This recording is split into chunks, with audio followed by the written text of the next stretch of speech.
तो उसामा साहब, अगर हम इसको एक एंड कंज्यूमर से कनेक्ट करने की कोशिश करें, चूँकि इन्वेस्टमेंट बहुत बड़ी है, 5-6 अरब डॉलर की इन्वेस्टमेंट तभी हो सकती है जब उसका फ़ायदा पूरे मुल्क की आवाम को। तो एक एंड कंज्यूमर जो कि इस वक्त पेट्रोल ख़रीदता है और उसको ये महंगा लगता है, या डीजल ख़रीदता है, या कोई दूसरा ऑयल ख़रीदता है, उसकी कॉस्ट पर कितना ये फ़र्क डालेगी? वो कॉस्ट कितनी कम हो सकेगी जो इतनी बड़ी इन्वेस्टमेंट की जा रही है? उसमें कोई अवामी मफाद भी मौजूद है? सर उसमें एक अवामी मफाद में अगर आप ये देखें कि जैसे एक्सचेंज की हम बात करते हैं, एक्सचेंज की फ्लक्चुएशन सबसे बड़ा अगर हेडलाइन देखें इस इन्वेस्टमेंट से पाकिस्तान को क्या मिले। अभी एक आम सारिफ की बात नहीं करते, पर एक नेशनल इकॉनमी की पहले बात कर ली। तो नेशनल इकॉनमी में तकरीबन 1.5 से 2 अरब डॉलर आपके सेव होंगे, क्योंकि आपकी वो प्रोडक्शन लोकल होगी। क्योंकि जब आपको फिनिश गुड इंपोर्ट करनी पड़ती है तो उसके ऊपर जो है वो आपको प्रीमियम भी पे करना पड़ता है, और उसकी फ्रेट कॉस्ट और वो सारा कुछ मिला के पाकिस्तान लैंड करने की कॉस्ट उसकी बढ़ जाती है। जब आपकी लोकल रिफाइनरी प्रोडक्शन होती है तो उसमें ये प्रीमियम और ये सब चीजें जो है कम हो जाती हैं, क्योंकि प्रीमियम जो है वो उस पर इतना नहीं होता, क्योंकि वो क्रूड के ऊपर जो प्रीमियम आ रहा है वो नहीं। जहां तक आपने बात की आवाम की, मेरा अपना और हम काफी लोगों का सेक्टर में ये मानना है कि देखिए आवाम की प्राइस सही मानने जब तक आप डीरेगुलेट नहीं करेंगे तब तक वो नहीं दिखना शुरू होगी वो बेनिफिट।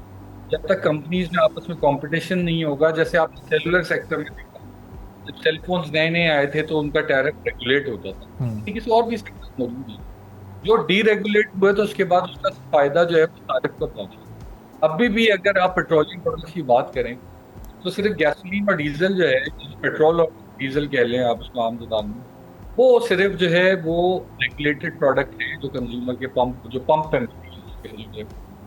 बाकी हाई ऑक्टेन जो पंप पे मिलता है वो डीरेगुलेटेड है। उसकी आप प्राइस में देखें, डिफरेंट पंप आपको डिफरेंट प्राइस मिल रही है, और वहां पे एक अच्छा कंपटीशन है। तो जब ये डीरेगुलेट हो जाएंगी प्राइसिंग तो ऑब्वियसली इसका एक अच्छा बेनिफिट जो है वो कंज्यूमर को जाएगा, और कंज्यूमर को एक कंपेटिटिव प्राइसिंग डिफरेंट पंप्स के ऊपर मिलना शुरू होगी। तो अगेन कंट्री पर्सपेक्टिव से आप 1.5 से 2 बिलियन डॉलर साल के सेव कर रहे होंगे, आप फिनिश प्रोडक्ट इंपोर्ट नहीं कर रहे होंगे। आई एम श्योर उसका इम्पैक्ट जो है प्राइसिंग पे भी आएगा, बट कितना आएगा ये मैं इस वक्त कुछ कह नहीं सकता। जैसे आपने अपने इंट्रो में भी कहा कि देखिए एक होती है एक्स रिफाइनरी प्राइस, फिर उसके ऊपर जो टैक्सेस हैं, बाकी चीजें हैं, वो ऐड होके एक प्राइस बिल्डअप होती है पंप की। तो ये इस वक्त आज के दिन कहना, क्योंकि ये अपग्रेड का प्रोजेक्ट तकरीबन 7 साल में कंप्लीट होना है, इसको 7 साल इसकी जो है डेडलाइन है। आई एम श्योर रिफाइनरीज इससे पहले ही कंप्लीट कर लेंगी। तमाम रिफाइनरीज काफी इसके ऊपर अपनी काफी इंतजार में है कि इसकी आए तो इसके ऊपर हम सही। अच्छा उसामा साहब, ये अभी जो ज़ाहिर है हुकूमत की कोशिश भी ऐसा लग रहा है, वो कह तो रहे हैं कि डी रेगुलेशन है, आप लोगों की डिमांड भी है कि उससे एक हेल्दी कंपटीशन आएगा और ज़ाहिर है इसका फ़ायदा एक एंड कंज्यूमर तक लाजमी पहुंचेगा। तो अब ये डेली प्राइसेस का जो इम्प्लीमेंटेशन था वो गवर्नमेंट ने फौरी कर दिया। इसका मतलब जहाँ विल होती है, इंटेंशन होती है, जो करना है वो गवर्नमेंट ओवर नाइट भी कर सकती है। डी रेगुलेशन क्यों नहीं ये ओवर नाइट हो पा रही है? ये इतना लॉन्ग टर्म प्रोसेस क्यों बन गया है?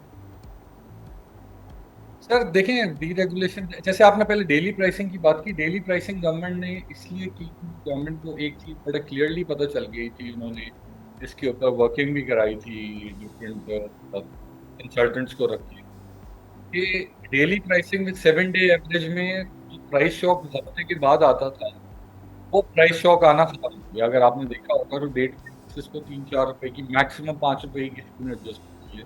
उसके बाद जो है वो प्राइसेस नीचे भी उसी तरीके से आई हैं और ऊपर भी उसी तरीके से गई थी मार्केट के, और फॉर्मूला पब्लिसाइज कर दिया, विच इज वेरी गुड कि अब पब्लिक देख सकती है कि क्या फॉर्मूला है। और जो अभी मिनिस्टर साहब ने कल स्टेटमेंट में भी कहा था, वो इसलिए उन्होंने कहा था कि 7 दिन की एवरेज में अभी भी 2 दिन जो है वो डीजल के अंदर कोई $150 की प्राइस वाला दिन जो है वो शामिल हैं, और गैसोलीन के अंदर 108 और $110 वाले दिन शामिल हैं। तो अगर अगले 2 दिन जो है वो प्राइस गिरती है या प्राइस स्टेबल भी रहती है, तो वो जो हाई एवरेज के दिन थे वो निकल जाएंगे, तो यकीनन जो है वो बेनिफिट आगे कंज्यूमर प्राइस पे दिखना शुरू हो जाएगा उसका, और वो प्राइस कम होगी।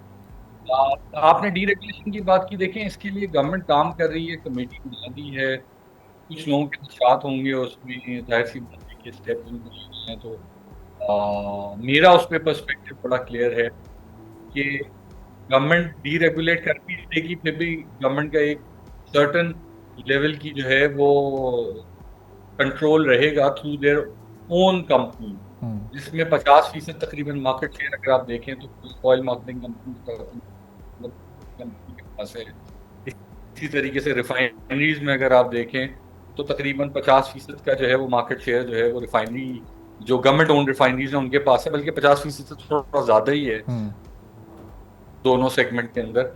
तो अगर हेल्दी कंपटीशन होता है तो सरकार की कंपनी के स्टेशन ज्यादा हैं, कोई दूसरी कंपनी उससे महंगा बेच नहीं पाएगी, उससे महंगा बेच नहीं करने का, और उससे नीचे ही बेचेंगे। और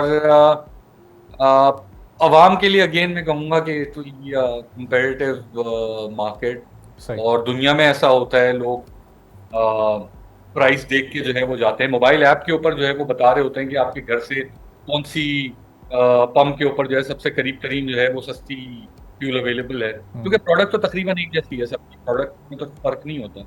तो अच्छा एक कंपटीशन होगा, और आई थिंक सही। सब्सक्राइब करें और बेल दबाएं ताकि कोई खबर रह न जाए।